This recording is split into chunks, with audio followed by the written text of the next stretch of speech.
Assalamualaikum warahmatullahi wabarakatuh. Pemirsa Kompas TV yang dicintai Allah, kita masih berada bersama Majelis Ta'lim Al-Hijrah KUA Nusaniwe Kota Ambon. Dan dalam kajian keislaman kali ini, kita telah mengambil sebuah tema besar kita karena kita berada di bulan Ramadan. Dan seperti tadi saya jelaskan bahwa salah satu amal ibadah kita yang penting adalah kajian dan tadarus Al-Quran. Al-Quran itu adalah pedoman kita, penuntun dan pembimbing kita menuju Allah Subhanahu wa Ta'ala. Dan sebelum saya lanjutkan, saya persilahkan Bapak Ibu untuk ada yang mau bertanya atau mau memberikan penjelasan-penjelasan tambahan, saya persilahkan. Ya, silahkan. Assalamualaikum warahmatullahi wabarakatuh. Waalaikumsalam warahmatullahi wabarakatuh. Terima kasih Ustazah pada pagi hari ini. Dalam pertanyaan saya sesuai dengan materi yang Ustazah berikan tadi, maka saya ingin bertanya satu pertanyaan. Di mana pertanyaan itu yang berbunyi sebagai berikut. Ibu, Al-Quran diturunkan secara berangsur-angsur.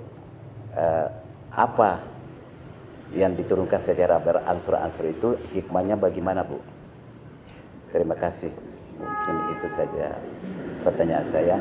Assalamualaikum warahmatullahi wabarakatuh. Waalaikumsalam warahmatullahi wabarakatuh. Pemirsa yang dirahmati Allah, pertanyaan dari jamaah kita bahwa apa hikmah Al-Quran diturunkan secara berangsur-angsur.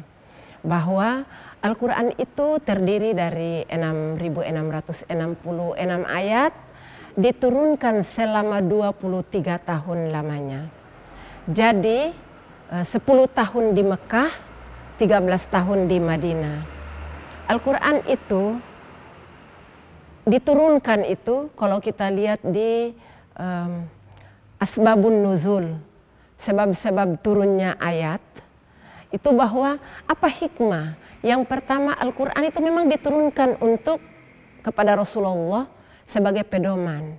Tetapi ada juga Al-Quran itu diturunkan berdasarkan pertanyaan-pertanyaan. Misalnya, ada yang bertanya, yas'alunaka 'anir ruh. Ada yang bertanya, hai Muhammad, jika engkau benar-benar nabi, bagaimana kalau orang mati dan orang hidup? Yang hidup itu yang mati itu sudah di mana? Rohnya di mana?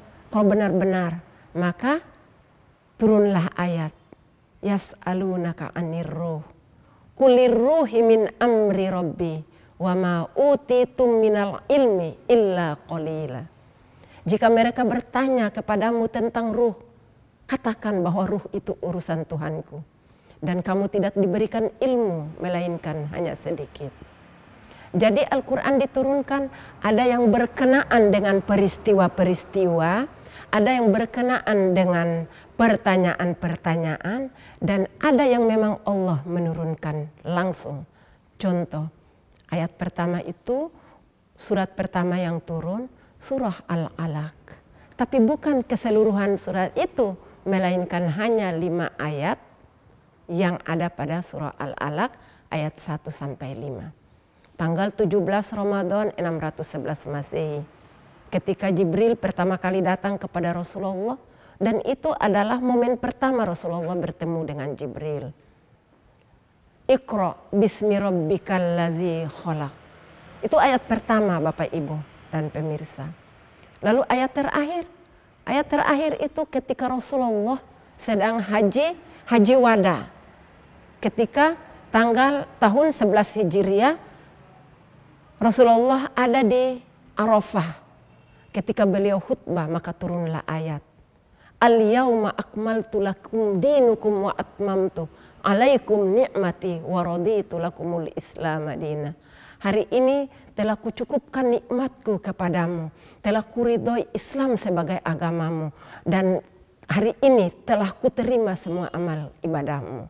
Itu ayat terakhir. Jadi 23 tahun Rasulullah menerima ayat itu, kalau seandainya Al-Quran itu turun sekaligus, maka para sahabat Rasulullah semuanya tidak mampu untuk menghafalnya. Tetapi turunnya Al-Quran dalam bahasa Arab yang indah. Bahasa Arab itu salah satu bahasa tertua di dunia. Nah, ini menurut para peneliti bahasa, bahwa bahasa Arab adalah bahasa tertua di dunia. Dalam langgam bahasa Arab yang indah, yang kaya akan kosakata. Diturunkan selama 23 tahun, sehingga ketika Al-Quran itu turun, para sahabat langsung menghafalnya. Maka itu Al-Quran, hikmah diturunkannya berangsur-angsur itu, alhamdulillah. Bukan cuma para sahabat yang menghafalnya, tapi di kalangan kita banyak orang hafiz-hafizoh di seluruh dunia menghafal Alkitab, Al-Quran. Dari ayat pertama, dari surah pertama Al-Fatihah sampai surah terakhir An-Nas. Itu dihafal oleh berjuta-juta orang. Jadi hikmahnya itu, Pak. Dan terakhir sebelum saya tutup perjumpaan kita, saya ingin menjelaskan bahwa ada seorang pakar dan dia merupakan orang pertama yang menerjemahkan Al-Quran ke dalam bahasa Inggris. Waktu itu niatnya dia mempelajari Al-Quran untuk mencari tahu kelemahan Al-Quran.